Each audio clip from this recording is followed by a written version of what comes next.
वो बादशाह तो बहुत अच्छा था, लेकिन उसकी रियाया में फिरका बंदी हो गई। लोग कहते कि कयामत नहीं आएगी। बादशाह बहुत परेशान रहने लगा। वो चाहता था कि सब एक ही बात माने। उसने तन्हाई में अल्लाह से इतनी ज्यादा गिरिया वजारी की, रो रो कर फरियाद करने लगा कि या इलाही कोई ऐसी निशानी दिखा दे कि मरने के बाद जिंदा भी होना है, कयामत भी आनी है। अब उसकी गिरिया वजारी करनी ही थी।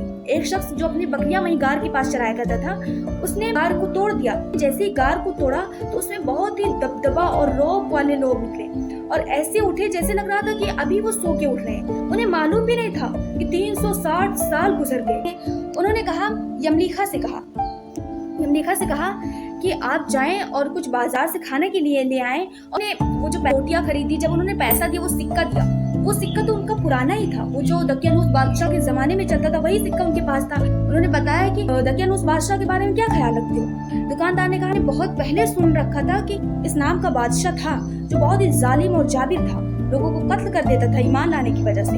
लेकिन वो तो 360 साल गुजर गए हैं, इतने सालों बाद अब कौन याद रखेगा। यमलीखा ने कहा, नहीं, अभी हम कल ही तो उसके खौफ से हम लोग गार में छुपे थे, चलो हम दिखाते हैं। अब वो दुकानदार साथ में गया, उसने देखा वहाँ पे 7 लोग थे। अब बादशाह को भी खबर दी गई।